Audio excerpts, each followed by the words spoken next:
कीर्ती, ए कीर्ती, लवकर ये बाहेर। ए देवा, कीर्ती काय करतेस ग? लवकर ये पटकन। आई अगं काय झालं? किती मोठ्याने ओरडलीस, घाबरले मी। कीर्ती, तू लहान आहेस का ग? तुला माहिती आहे हे सगळे आपले कपडे चांगले कार्यक्रमाला घालायचे। तू म्हणाली होतीस ना तो लॉन्ड्रीवाला चांगला आहे म्हणून। मग बघ काय केलंय त्याने, ते मूर्खपणा केलाय सगळा। बघ बघ तूच बघ।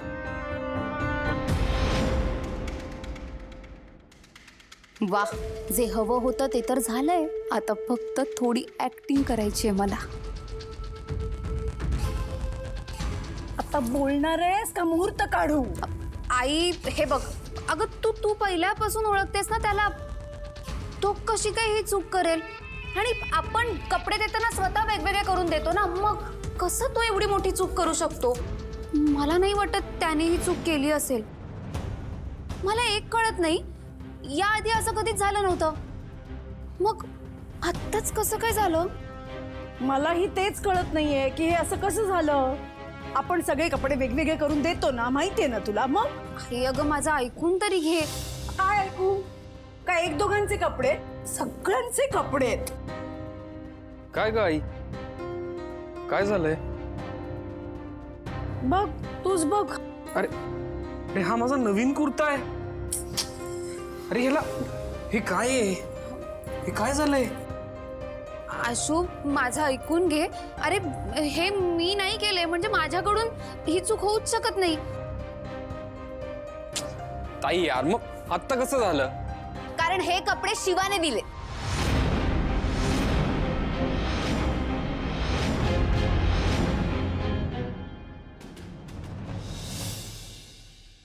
आयत्या वेळेला पलटले सगळे। का नाही सांगितलं दिव्या ते दिसली होती ते? भाई माझी हिम्मत नाही झाली। पण आपलं ठरलं होतं ना सांगायचं म्हणून, मग काय ढकलत राहिलात एकमेकांवर? अरे पण काकूंना आणि आजींना पाहून ना काही कळलंच नाही रे, काय बोलायचं काही सुचलंच नाही।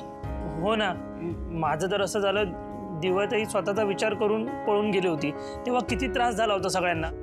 आता मी बोलून परत त्यांना त्रास होईल म्हणून मी गप्पच राहिलो। बरं केलंस। आणि आपण काय सांगणार तिला? म्हणजे आपण हे शिवाला सांगणार, ती या सगळ्याचा विचार करणार आणि ती सांगणार की या सगळ्याचा शोध घ्या। त्यामुळे ना शिवाला खूप त्रास होणार यार।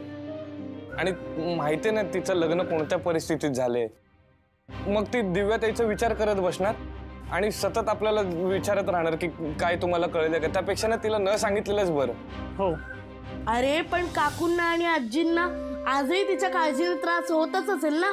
अरे हो ना यार, पण आपण काय सांगणार होतो त्यांना की आपण दिव्याताईला बघितलं? कोणाबरोबर बघितलं? कुठे बघितलं? कोण होतं तिच्यासोबत? आणि जो तिच्यासोबत होता तो आपल्या ओळखीचा होता का?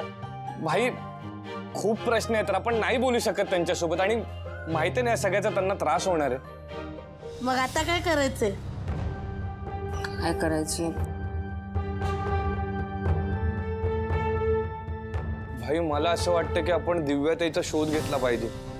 म्हणजे दिव्याताई त्या दिवशी वस्तीत आली होती, तर ती कोणाला तरी भेटली असेल ना? ती कोणाला भेटली असेल, कोणासोबत असते, याचा आपण ना पूर्ण शोध घेतला पाहिजे आणि हे सगळं शिवाला सांगितलं पाहिजे। काय भाई खरं या, एकदम कडक ऑप्शन आहे, आपण असंच करू। हा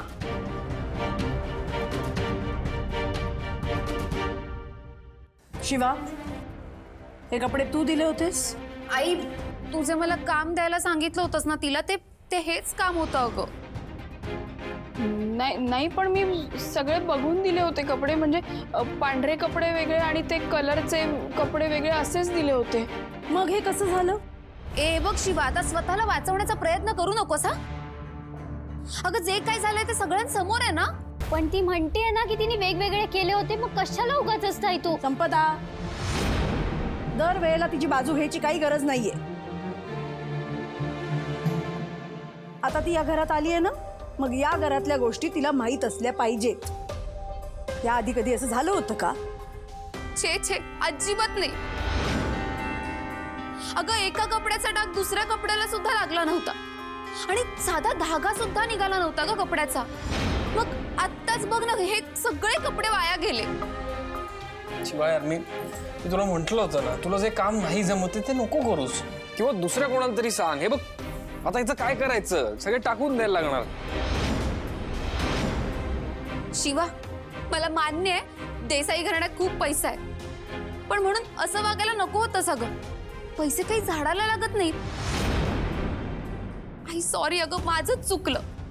नाही, मी विश्वास ठेवला ना तिच्यावर आणि हे काम दिलं करायला. मला वाटलं करेल नीट, पण शेवटी गोंधळ घातलाच. पण मुद्दाम केलं नाहीस ना? कीर्ती, असं मुद्दाम कोण करेल आणि का करेल? का करेल म्हणजे? अगं आई चिडली होती ना मगाशी तिच्यावर, म्हणूनच केलं असेल तिने. आता हिच्या मनात काय चालू आहे हे आपल्याला कसं माहित असणार? नाही, पण मी मुद्दामून नाही केलं, खरंच सांगते. मी खरंच कपडे वेगवेगळे दिले होते. शिवा बस. मी तुला आधीच सांगितलं होतं मला कशात गडबड नकोय म्हणून. आणि कीर्ती, तुला सगळं माहित असताना कशाला शहाणपणा करून तू हिला काम करायला दिलंस? तुला नव्हतं जमत तर मला सांगायचं होतं. झालं ना आता एकाचे 4 कामं. सीताई, मी काय म्हणते, तिने मुद्दाम तर केलं नाहीये ना, आणि चूक झाली असेल कदाचित. आपण एक काम करूया का? आपण त्या लॉन्ड्रीवाल्याला विचारूया की काही ऑप्शन आहे का? काहीतरी असेलच ना. नाही ना काकू, काहीच ऑप्शन नाही आता. अगं बघतेस ना, सगळे कपडे खराब झाले. सॉरी आई, अगं माझंच चुकलं. मीच काम दिलं ना हिला. मला वाटलं नीट करेल, पण बघितलंस ना शिवा, तुझ्यामुळे आता हे सगळं माझ्यावर उलटलंय. आणि आता मला कळून चुकले.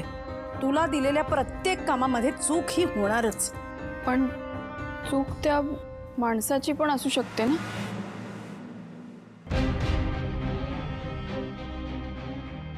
नाही नाही अगं आई, अगं तो माणूस आपल्यासाठी कधीपासून काम करतोय. आता काय त्यांच्यावर अविश्वास दाखवायचा का आपण? आणि तो याआधी कधीच चुकला नव्हता, मग आजच कसा काय चुकेल?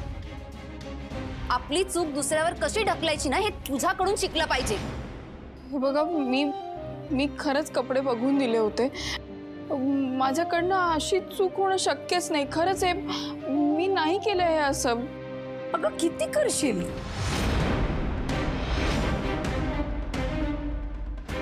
चूक झालीये तर सरळ सांगावं चूक झाली म्हणून. चूक मान्य करायला सुद्धा ना मोठेपणा लागतो मनाचा, खोटेपणा नाही.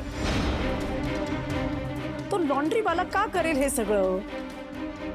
जाऊ दे ना सीताई, तिने मुद्दाम नाही ग केलंय. आता ते आपण कसं सांगू शकतो मुद्दाम केलं की नाही ते? मी नाही केलंय मुद्दामून, खरंच सांगते. आशू, तू तरी विश्वास ठेव माझ्यावर. गम वाया गेले कपडे, मी काय बोलू आता? मी शपथ घेऊन सांगते, मी असं काही नाही केलंय, खरंच सांगते. शिवा बस. एक शब्दही नकोय मला तुझ्या तोंडून.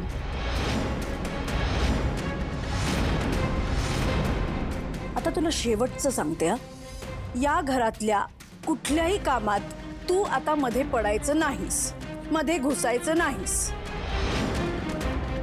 या घरातल्या लोकांच्या गोष्टींपासून, कामापासून दूर राहायचंस.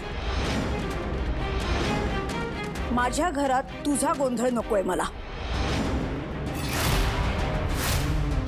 सीताई बघ,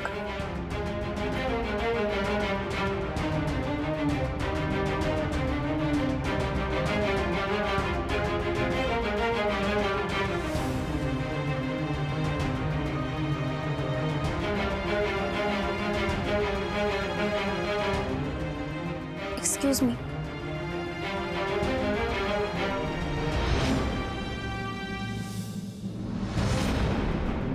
माझ्याशी इज्जतीत राहायचं.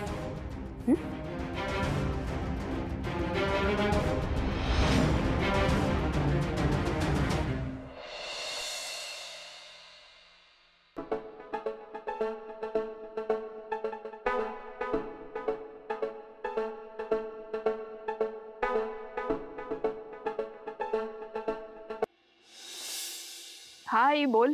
हॅलो शिवानी, कशी आहेस ग बाळा? मी बरी आहे. बरं, मी दिलेला खाऊ मिळाला का? हो. काय झालं, कामात आहेस का? नंतर करू फोन? नाही आई, असं काही नाही आहे. तू बोल ना, मी खूप भारी आहे, एकदम भारी आहे. बोल. तुझ्या आवाजाला काय झालंय शिवानी? माझ्यापासून काही लपवू नकोस. काय झालंय मला सगळं सांग. आई मी जी चूक केलीच नाहीये त्याचे आरोप जर माझ्यावर टाकत असतील तर मी का सहन करायचं हे सगळं? मी नाही सहन करू शकत. शिवानी, मला तुझं सगळं म्हणणं पटतंय. तू बरोबर बोलतेस, पण संसार म्हटला ना की कमी जास्त होणारच ना ग. आपल्याला सगळं सांभाळून घ्यावं लागतं. हे बघ, आता तुला गॅरेज मधलं काय माहिती होतं? गाड्या दुरुस्त कशा करायच्या तुला माहिती होतं का? पण तू तुझ्या पप्पांबरोबर गॅरेज मध्ये जायला लागलीस, हळूहळू सगळं शिकलीस. अख्खं गॅरेज तू एकटीने सांभाळलंस. आपल्या घराची जबाबदारी तू सांभाळलीस ग. आपल्या घरावर आलेलं प्रत्येक संकट तू दूर केलंस. तसंच हे सुद्धा होईल का हळूहळू नीट?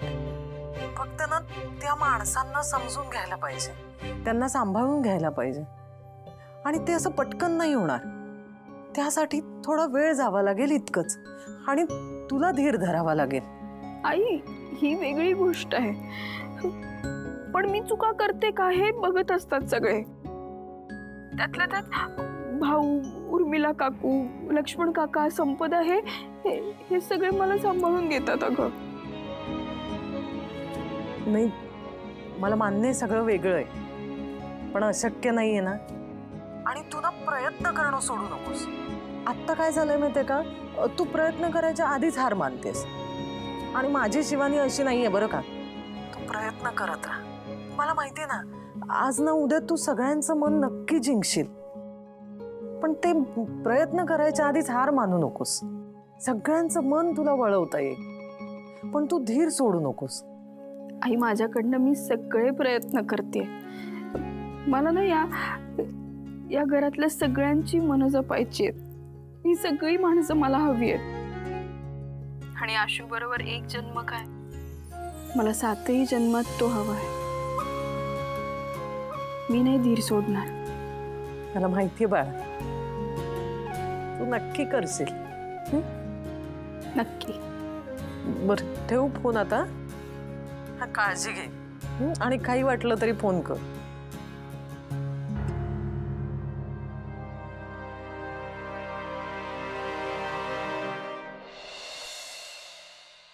वा, छान झालाय चहा. श्वास काय दुपारी जरा झोप जास्त झाली का? नाही, ते मगाशी आत्ता या महिन्याच्या सेल्सच्या फिगर चेक करत होतो, म्हणून थोडंसं ते लॅपटॉप वरती. दाखवशील मला नंतर? हो. काय मग आशू, कशी झाली मीटिंग? मीटिंग छान झाली खूप. सो आपलं प्रपोजल त्यांना खूप आवडलं. सो माझं असं मत आहे की सगळं पॉझिटिव्ह दिसतंय आणि हे बिझनेस डील क्रॅक होईल असं वाटतंय. वा वा वा वा आशू वा. तुझा कॉन्फिडन्स बघून ना मला खात्री आहे की ही डील तू क्रॅक करशीलच. आणि ही कशाला, या पुढच्या सगळ्या डील तू क्रॅक करशील बघ. शेवटी भाऊ कोणाच आहे? आशू, मला तुझा खूप अभिमान वाटतो. म्हणजे कुणीही सोबत नसताना तू ही डील क्रॅक केली आहेस ना. हो ना सुहास? ऑफकोर्स. डोक्यात विचारांचं वादळ सुरू असताना अशी मीटिंग घेणं आणि डील सक्सेसफुली क्रॅक करून दाखवणं हे खरंच क्रेडिटेबल आहे. हो. कशाबद्दल बोलतोयस तू सुहास? नाही, ते असंच, म्हणजे तो आजकाल खूप चिडचिडा झालाय ना, म्हणून. कामाचा आणि त्याचा काही संबंध नाही. कसा संबंध नाहीये काका? हा कीर्ती, ऐक, नाही त्या गोष्टींचा संबंध जोडू नकोस. शिवा कुठे?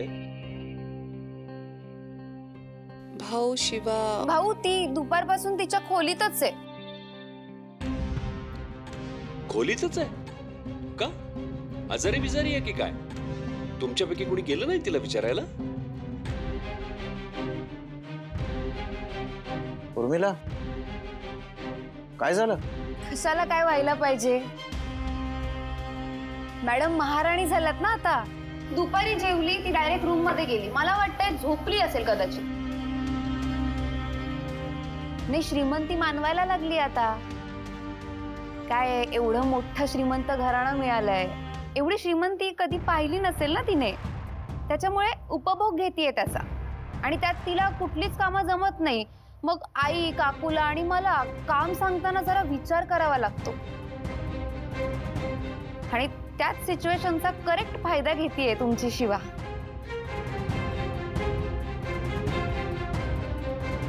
कीर्ती कीर्ती, कधीतरी ना तुझं तोंड आणि तुझं मेंदू याची गाठ पडू दे, म्हणजे बघ फरक पडेल काहीतरी. कीर्ती बरोबर बोलते असं मी नाही म्हणणार, पण कोणाच्या मनात काय आहे हे आपण सांगू शकत नाही ना. आता बघा ना, किती वाजले तरी शिवा अजून बाहेर आलेली नाही. काय समजायचं आपण? नाही, बरोबर आहे. तुम्हाला सांगता येणार नाही तिच्या मनात काय चाललंय ते, पण मी बरोबर ओळखतो. शिवा असला काहीही विचार करत नसणार. त्या मुलीवर ना तसे संस्कारच नाहीये. दिसतायत. भाऊ, तुम्हालाच तिच्याबद्दल एवढा विश्वास का वाटतो? आशू, खरं म्हणजे तुला हा विश्वास वाटला पाहिजे. तुम्ही दोघेही एकमेकांचे मित्र आहात ना, लग्नाआधीचे. आता फक्त लग्न झालंय आशू, पण झालंय काय? लग्न झाल्यानंतर तू तिच्याकडे एका परक्या माणसासारखं बघतोस. एकदा बायको म्हणून नाही तर मैत्रीण म्हणून तिच्याकडे बघ. तुझ्या सगळ्या प्रश्नांची उत्तरं तुला मिळतील आणि कदाचित मला वाटणारा विश्वास तुला वाटेल.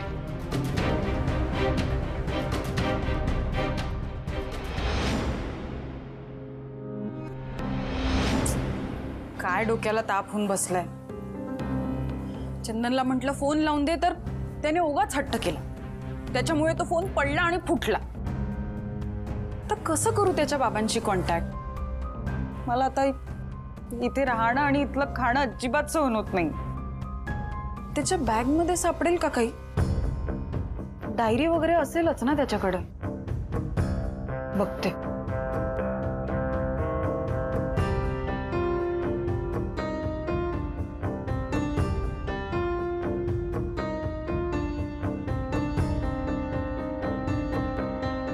दिव्या,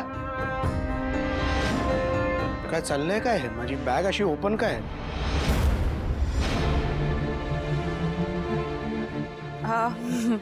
मी पसारावरच होते.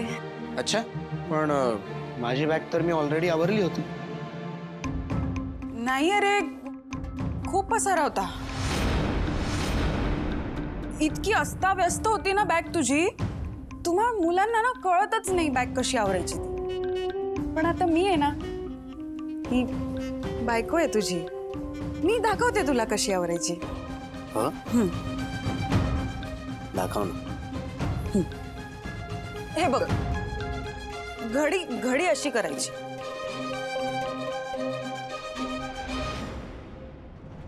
बॅग भरायच्या निमित्ताने जरा जवळ तरी आली. मूर्ख, लगेच वितळला पण. उर्मिला,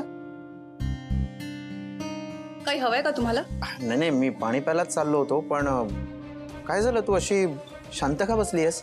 काही नाही हो, मला ना शिवाची खूप काळजी वाटते. काय झालंय? अहो बघा ना, आत्ता कुठे त्यांच्या संसाराला सुरुवात झाली आहे, आणि आता ना काही विपरीत घडायला नको. ऐक ना उर्मिला, तू मला नीट सांगशील काय झालंय ते? आपल्या या भरल्या घरात ना शिवा एकटी नको पडायला. ऐक, आधी तू शांत हो आणि मला नीट सांग काय झालंय. सकाळी शिवा किचन मध्ये नाश्ता बनवत होती, तेव्हा तिच्या हातून दूध उतू गेलं हो.